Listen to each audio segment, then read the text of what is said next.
আসসালামু আলাইকুম। আশা করি সকলেই ভালো আছেন। আজকে আমি আপনাদের সাথে শেয়ার করব আমার ফেভারিট একটি তরকারি রান্না। আজকে তরকারি রান্না কচি লাউ দিয়ে চিংড়ি মাছের ঝোল। এই রান্নাটা আমাদের ফ্যামিলির সকলেই খুবই পছন্দ করে, আর আমার তো খুবই ফেভারিট। আর খেতে ভীষণই মজার হয় এভাবে রান্না করলে। তো এখনও যারা আপনারা আমাদের চ্যানেলটিকে সাবস্ক্রাইব করেননি তারা আমাদের চ্যানেলটিকে সাবস্ক্রাইব করে দিবেন আশা করি। তো চলুন দেখে নেওয়া যাক রেসিপিটি। এখানে আমি একটি লাউ নিয়েছি, লাউটাকে ভালোভাবে চিলে নিয়েছি। এখন আমি আমার পছন্দ মতো লাউটাকে কেটে নেব। আপনারা আপনাদের পছন্দ মতো লাউটাকে কেটে নেবেন আশা করি। তো আপনারা আমাদের ভিডিওগুলো প্রথম থেকে শেষ পর্যন্ত না টেনে দেখার চেষ্টা করবেন, এতে করে আমরা কখন কোথায় কি মশলা অ্যাড করি তাহলে খুব সহজেই দেখা যাবে। তো আমার লাউটা কাটা হয়ে গিয়েছে পর্যায়ে আমি লাউটাকে ভালোভাবে পরিষ্কার করে ধুয়ে নিয়েছি। দেখতে পাচ্ছেন সবগুলো একরকম সাইজ। এখানে নিয়েছি 250 গ্রামের মতো চিংড়ি মাছ। চিংড়ি মাছগুলোকে আমি পরিষ্কার করে নিয়েছি কাঁচামরিচ ফালি করে।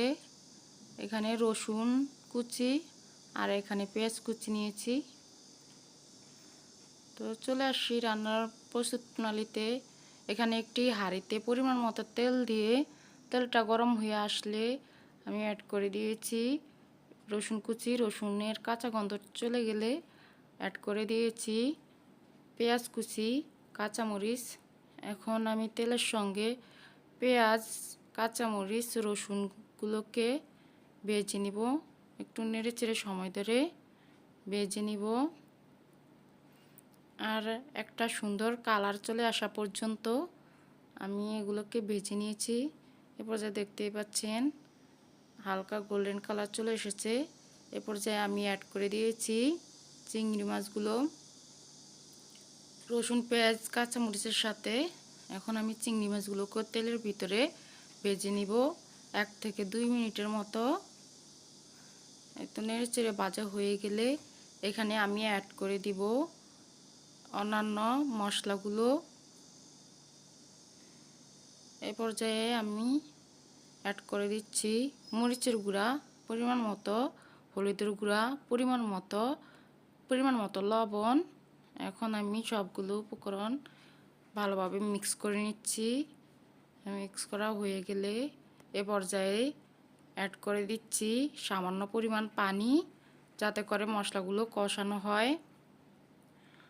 আর পানি অ্যাড করে আমি একটু নেড়ে চেড়ে মশলাগুলো কষিয়ে নিব। এ পর্যায়ে দেখতে পাচ্ছেন তেলটা উপরে বেশি উঠেছে আর মশলাগুলো কষানো হয়ে গিয়েছে।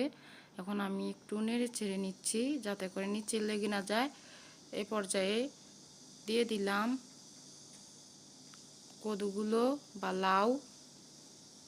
এখন আমি মশলার সাথে লাউগুলোকে ভালোভাবে একটু মিক্স করে নিচ্ছি, আর 2 মিনিটের মতো আমি মশলার সাথে লাউগুলোকে কষিয়ে নিব না ডেকেই। এখন আমার নেড়ে চেড়ে কষিয়ে নিচ্ছি যাতে করে নিচে লেগে না যায় মশলাগুলো। তো এই পর্যায়ে সামান্য একটু পানি অ্যাড করে দিয়েছি। এখন আমি একটা ঢাকা দিয়ে ঢেকে দেব। তো ঢাকা খুলে দেখতেই পাচ্ছেন লাউ থেকে কত পরিমাণ পানি বের হয়েছে, আর আমি এখানে আর কোনো পানি অ্যাড করিনি। দেখতে পাচ্ছেন এ পর্যায়ে প্রায় 90% মতো লাউগুলো সিদ্ধ হয়ে গিয়েছে। এখন আমি আরও কিছুক্ষণ রান্না করে নিব লাউগুলো। এ পর্যায়ে আপনারা চাইলে লবণটা চেক করে নেবেন, আর যদি ধনিয়া পাতা খেতে পছন্দ করেন তাহলে আপনারা ধনিয়া পাতা অ্যাড করে দিতে পারেন। তো এই পর্যায়ে আমার রান্না কমপ্লিট। আমি এখন আমি আপনাদেরকে সার্ভিং বলে সার্ভ করে দেখাচ্ছি।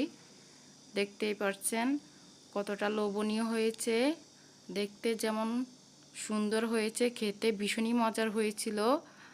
আর লাউ চিংড়ির তরকারি ভীষণই মজার, অসম্ভব ভালো লাগে খেতে। তো আশা করি এই ভিডিওটি সকলেরই ভালো লেগেছিল।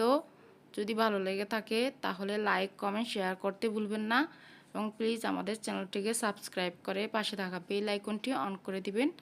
এতে করে পরবর্তী ভিডিও নোটিফিকেশন পেয়ে যাবেন খুব সহজেই। আর আপনারা যারা ফেসবুক পেজ থেকে দেখছেন তারা আমাদের পেজটিকে ফলো করে পেজটিকে একটি লাইক করে দিবেন এবং আমাদের ভিডিওগুলো যদি ভালো লেগে থাকে তাহলে বেশি বেশি শেয়ার লাইক কমেন্ট করবেন। তো আজকে এই পর্যন্তই, দেখা হবে পরবর্তী কোনো ভিডিওতে।